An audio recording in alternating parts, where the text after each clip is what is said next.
era of racing that there were so many You join me at the start line of the Prescott Hill Climb in a very special car.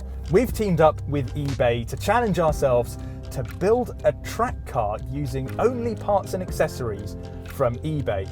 It's got to be faster than a modern day hot hatch around a circuit, and we can't spend more than £10,000, car included, and this is that very car. The best bit though, you're going to be able to win it. This is a first for PistonHeads, everybody. Welcome to PH Project Car.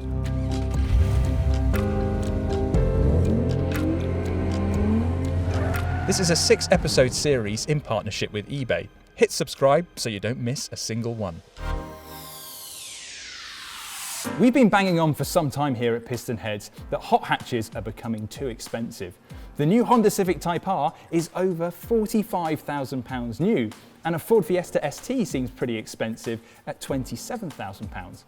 Isn't affordable performance the whole point of a hot hatch? Well, now's the time for us to put our money where our mouth is. I'm currently looking at the PistonHeads classifieds to try and find a car for about £6,000, which, if my quick math serves correctly, gives me £4,000 to spend on modifications.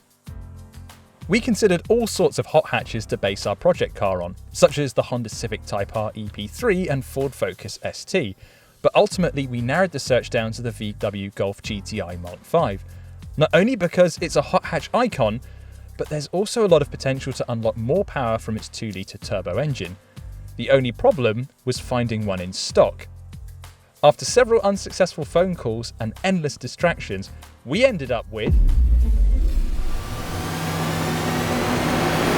this, a 2006 Volkswagen Golf GTI with 96,000 miles on the clock. And would you believe it? I managed to pick this up for only £5,200. Now, this is the point of where most people would say all the things that are wrong with it, but this isn't a restoration project. Oh no, we're trying to turn this thing into a track monster.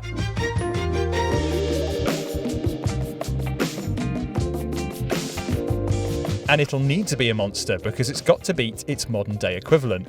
But we're not pitting this against the new, more advanced GTI. It'll face up against the all-wheel drive 320 horsepower head case that is the Mark 8 Golf R over a single lap of a racetrack. So we needed a solid base to start off with. Now, the thing we were most worried about when looking at Mark V Golf GTIs is rust, and the most common area that you'll find it on is here on the wings. But I also saw cars that had corrosion on the suspension and on the subframe. Our car, luckily, is completely free of the stuff, except for right here. This is the pimply prodrome of rust, and we've also got a little bit more on the front left wing. Now, that's something we should be able to fix later on in the project, I hope. These 2-litre engines are made of tough stuff. Not only can you extract a lot of power from them with relative ease, but it isn't likely to blow itself to pieces in the process. Our GTI looks to have been kept in good order and has been treated to 2 new timing belts in its lifetime.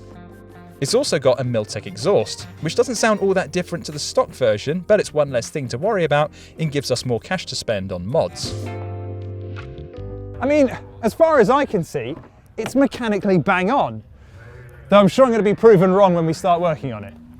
What I love about our GTI is that it comes with a cream leather interior. So, okay, it's not very high performance, but it sets our project car apart from the rest, and, well, it really puts the GT in GTI.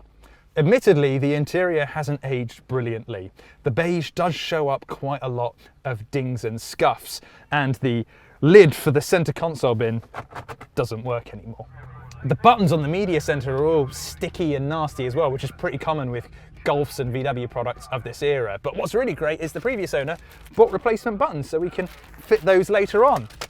This car has absolutely everything. It's a bargain. The big question though is, how does it drive? Now, obviously I've driven all the way here from London, so I know it's not falling to bits, but I haven't been able to see what it's really capable of yet. A run up the mile-long Prescott Hill climb should do the trick, and just so you know, helmets aren't allowed.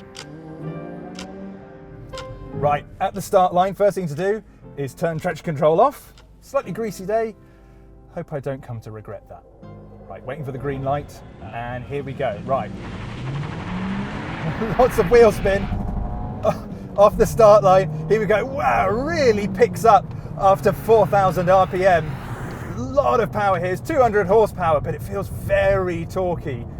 Into the first braking zone. God, it feels really responsive under braking. There's quite a lot of braking power, but you see the amount of steering lock I'm having to put on to get around the corner. Right, out the hairpin, lots of traction, courtesy of some brand new Bridgestone tyres that the previous owner put on, which is working in our favour nicely. Yeah, it's feeling, the chassis feels great. Definitely doesn't feel like a 17-year-old car, but the steering just feels a tad on the lethargic side. Definitely feels like we've got a good chassis to work with though. Oh, crikey, lock the brakes there a little bit. Bit of a shimmy under braking and across the line. Wow. A mile just goes by just like that, but it feels like a really good, really capable car. What really stands out to me is a lot of torque from the motor. So it really picks up at about 3,500, 4,000 RPM. And it just absolutely goes. So adding more power, this thing is going to feel super fast. Traction, obviously not helped that I turned traction control off, but yeah, we're definitely going to have our work cut out trying to race this against an all-wheel drive Golf R.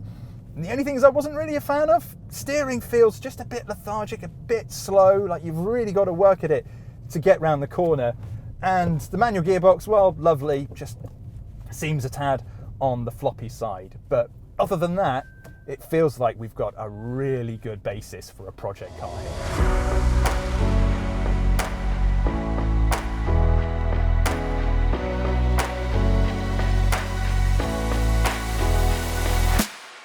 So what do you think of our new project car? Of course, this is just the start. Over the coming months, we're going to be adding stickier tyres, beefier brakes, and chucking a whole load more power at it. And because eBay has everything from used OEM parts to high-end aftermarket goodies, finding the best bits for our GTI should be an absolute breeze. The only thing we need to worry about is whether we can afford it. You're going to want to subscribe for this one as well, because in the next episode, we're going to be pitting our stock GTI against the new Golf R on track to see just how much time we need to make up. Don't forget, you can also win this car. Just hit the link in the description, enter the competition, and you could be the owner of our very first project car, after we've done all the bits to it that we need to do and hopefully annihilated a Golf R in the process. That's going to earn you some serious bragging rights.